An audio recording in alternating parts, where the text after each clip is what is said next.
बच्चों नमस्कार। आज का टॉपिक जो है वो आतंकवाद है। निबंध आपको आतंकवाद पे लिखने के लिए आ सकता है क्योंकि ये समसामयिक चर्चा का विषय है। यानी कि आतंकवादी हमले हर एक समय में होते रहते हैं, हर एक देश में होते रहते हैं। पूरी दुनिया में कहीं ना कहीं कोई ना कोई आतंकवादी हमला करता है और वो चर्चा में आता है। तो आतंकवाद एक ऐसा विषय है जिससे हम सभी लोग वाकिफ हों, जिसे हम सभी लोग परिचित हों।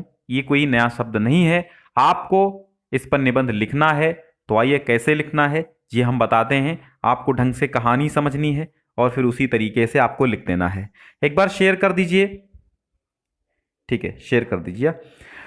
आतंकवाद ऐसे टॉपिक्स पे आ सकता है जैसे कि आपको एक टॉपिक दिया होगा आपके, वो चाहे आतंकवाद पे हो, चाहे आतंकवाद एक चुनौती टॉपिक हो, चाहे आतंकवाद समस्या और समाधान टॉपिक हो, आतंकवाद मानवता के विकास में बाधक, आतंकवाद और विश्व शांति के लिए खतरा, आतंकवाद कारण और निवारण। इतने सारे टॉपिक्स में आपका निबंध आ सकता है। आतंकवाद कारण और निवारण, आतंकवाद विश्व मानवता का शत्रु, भारत में आतंकवाद की समस्या या फिर भारत में आतंकवाद समस्या और समाधान। इतने शीर्षक से आ सकता है, लेकिन उसमें आतंकवाद शब्द अगर लिखा दिखाई दे रहा है निबंध शीर्षक में तो आपको यही लिखना है। आतंकवाद का सबसे पहले हेडिंग आप डालेंगे परिचय या प्रस्तावना, फिर उसमें आतंकवाद का अर्थ लिखेंगे। आतंकवाद पूर्णतया अनर्थकारी होते हैं। भाई, आतंकवाद कभी भी आपको लाभ नहीं पहुंचाएंगे। आप किसी भी जाति, धर्म या किसी भी वर्ण, लिंग, चाहे जिस भी जाति, वर्ण, लिंग के हों, किसी भी समुदाय के हों, किसी भी राष्ट्र के हों, आतंकवाद का अगर बम गिरा तो ना तो आप बचेंगे, ना आपकी जाति बचेगी, कुछ नहीं बचेगा। वो जाति देखकर बम नहीं फेंका जाता है। आतंकवाद केवल मानवता को नष्ट करने के लिए बम फेंकता है। तो आतंकवाद कभी भी लाभकारी नहीं हो सकते। आतंकवाद पूर्णतया अनर्थकारी होते हुए भी अर्थ से भारी कद का है, जिसे क्षेत्रवाद, जातिवाद, मजहबवाद, संप्रदायवाद का बड़ा भाई कहा जा सकता है। कहने का मतलब यह है कि आतंकवाद अनर्थकारी होते हुए भी बहुत बड़े अर्थ वाला है। इसको क्षेत्रवाद, जातिवाद, मजहबवाद, संप्रदायवाद का बड़ा भाई कहिए, क्योंकि ये जाति, मजहब, संप्रदाय, क्षेत्र कुछ नहीं देखता। इसके लिए सब सेम, सब पर बम फेंक देता है ये। तो कहने का मतलब यह है कि इन सभी वादों का बीभत्स रूप, बहुत ही घृणित रूप है आतंकवाद। वस्तुतः आतंकवाद एक ऐसी पशु प्रवृत्ति है, एक ऐसी पशुओं की आदत है जिसे न कोई जाति है, जिसका न कोई धर्म है, जिसका न कोई समाज है और जिसका न कोई राष्ट्र है। ये तो विघटनकारी तत्वों द्वारा स्वार्थांध होकर किया गया सामूहिक हिंसात्मक प्रयास है, जिसमें राष्ट्रद्रोह के प्रति राग और देशभक्ति के प्रति द्वेष भाव मुख्य रूप से रहता है। अब आप समझ गए होंगे कि आतंकवाद क्या है। परिचय या प्रस्तावना हेडिंग आप डालेंगे तो उसमें लिखेंगे आतंकवाद दो शब्दों से मिलकर बना है, आतंक और वाद। आतंक का अर्थ होता है डर या भय और वाद का अर्थ होता है सिद्धांत, अर्थात जिनका सिद्धांत भय, दहशत, डर फैलाना हो इस समाज में, वो आतंकवाद कहलाता है। आइए अगली हेडिंग देखते हैं, आतंकवाद के कारण और उद्देश्य। यानी आतंकवाद के क्या रीजंस हैं जिसकी वजह से आतंकवाद पनपते हैं, या आतंकवाद के उद्देश्य क्या होते हैं, आइए हम देखते हैं। तो आपको आतंकवाद के रीजंस में कारण में डालना है सामाजिक कारण, राजनीतिक कारण, सांस्कृतिक कारण, आर्थिक कारण, है ना। अर्थ के पारिवारिक कारण भी हो सकते हैं। अर्थ के अंतर्गत प्रस्तुत आतंकवाद के स्वरूप के आधार पर इसे कारण और उद्देश्य स्पष्ट होते हैं। पहले इसको हम पढ़ देते हैं, इसके बाद मैं अपनी भाषा में आपको समझाता हूं। यानी कि आतंकवाद के कारण और उद्देश्य। आतंकवादी व्यक्ति मात्र एक माध्यम होता है, उसके हाथ और हथियार किसी दूसरे के होते हैं। यानी कि उस आतंकवादी व्यक्ति के ऊपर कोई हथियार रख करके दागता कोई और है,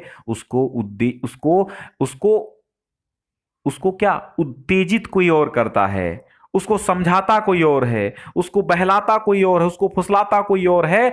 उसके कंधे पर बंदूक किसी और की होती है, मगर ट्रिगर वही दबाता है। लेकिन वो दबता किसी और के माध्यम से है। तो आप समझ चुके होंगे ना, उसके हाथ और हथियार किसी दूसरे के होते हैं। आतंकवादी तो लक्ष्यहीन होता है, उसका तो कोई लक्ष्य नहीं होता है, आतंकवादी का कोई उद्देश्य नहीं होता है। उसे दिशा भी दूसरा व्यक्ति ही बताता है कि आपको इस दिशा में जाना है ना।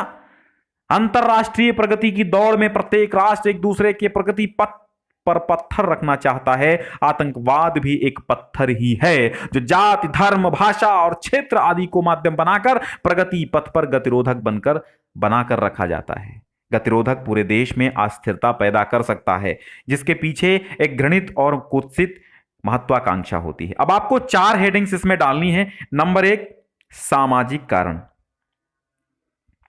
आतंकवादी बनते कैसे हैं? नंबर 1, सामाजिक कारण। नंबर 2, राजनैतिक कारण। नंबर 3, सांस्कृतिक कारण। और नंबर कारण। ठीक है, ऐसे ये 4 कारण आप डाल लीजिए।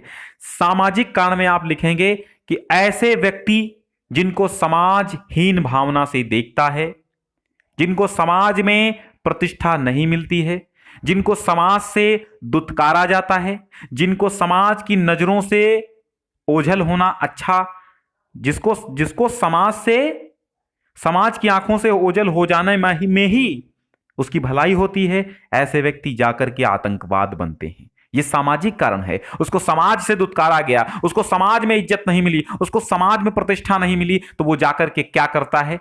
वो गलत काम करता है, वो अपराध कर बैठता है। आइए राजनीतिक कारण देखते हैं। कुछ राजनेताओं की साजिश होती है जिसकी वजह से तमाम नौजवान उनको बहलाकर फुसला करके आतंकवादी बना दिया जाता है। ये एक राजनीतिक कारण होता है। अपनी पार्टियों को फायदा पहुंचाने के लिए लोग ऐसे कदम उठाते हैं, आतंकवाद पैदा करते हैं, आतंकवाद को मिटवाते हैं, खुद पैदा करते हैं और खुद ही मिटवाते हैं। तो ये तो राजनीतिक कारण हो गए। सांस्कृतिक कारण, ये हम और आपकी जिम्मेदारी है कि हम हम अपने संस्कार ऐसे करें, हम अपने परिवार में ऐसे संस्कार दें जिससे हमारा बालक, हमारा बच्चा जो है वो आगे जाकर के कुछ गलत कार्य ना करे। तो ये सांस्कृतिक कारण होते हैं कि हम अपने बच्चों को अच्छे संस्कार, परिवार में उसको अच्छे संस्कार नहीं मिल पाते हैं, परिवार से उसको दुत्कारा जाता है, परिवार से उसको बेइज्जत किया जाता है, परिवार से उसको बेदखल किया जाता है। तो कुछ ऐसे बच्चे होते हैं जो अपराध की दुनिया में कदम रखते हैं और फिर वो अपराध की दुनिया में डूबते चले जाते हैं, अपराध के सागर में गोते लगाने लगते हैं और आतंकवाद बन जाते हैं। चौथी बात आती है आर्थिक कारण। तो आप सभी जानते हैं आर्थिक का मतलब होता है धन। धन के कारण इस संसार में लोग उत्पात करते हैं। ठीक यही कारण गरीब बच्चों के साथ भी कभी कभी घटित हो जाता है कि गरीब बच्चे, असहाय बच्चे, जिनकी कोई मदद नहीं करता है, जिनकी कोई समाज में इज्जत नहीं करता है, जो समाज से दुत्कारे जाते हैं, जिनको समाज हीन भावना से देखता है, और वो गरीब बच्चे क्या करते हैं?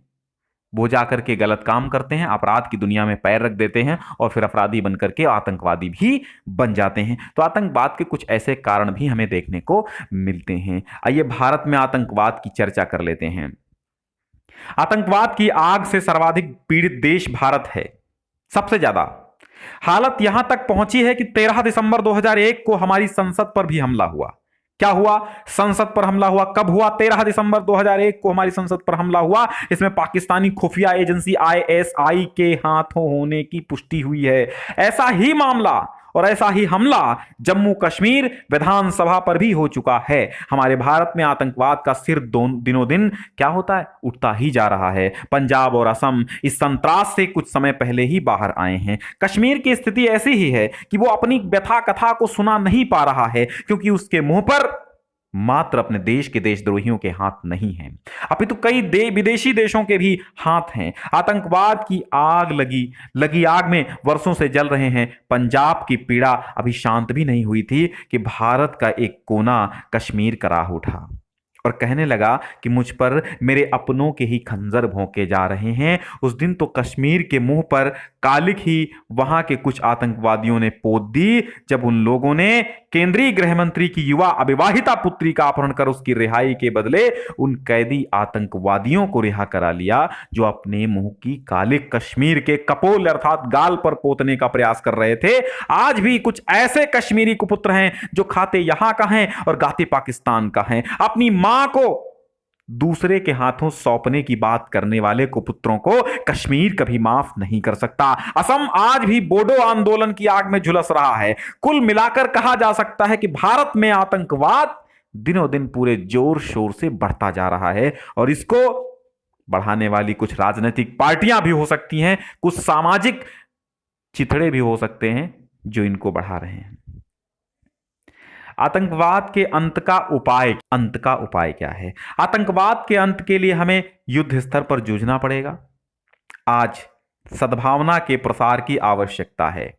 युवा पीढ़ी जो भटकाव के रास्ते पर है, उन्हें विश्वास में लिया जाए और उनमें देशभक्ति की भावना का प्रचार प्रसार किया जाए। आतंकवादियों से किसी प्रकार का समझौता राष्ट्र के लिए घातक सिद्ध होगा। उन्हें देशद्रोह के आरोप में मृत्युदंड दे दिया जाना चाहिए। प्रशासन को चुस्त दुरुस्त बनाया जाए और समुचित अधिकार दिए जाएं, जिससे वे हर परिस्थिति में स्वयं निर्णय ले सकें। अंतर्राष्ट्रीय स्तर पर आतंकवाद को बढ़ावा देने वाले राष्ट्रों के विरुद्ध संघर्ष किया जाए और उसकी निंदा हो।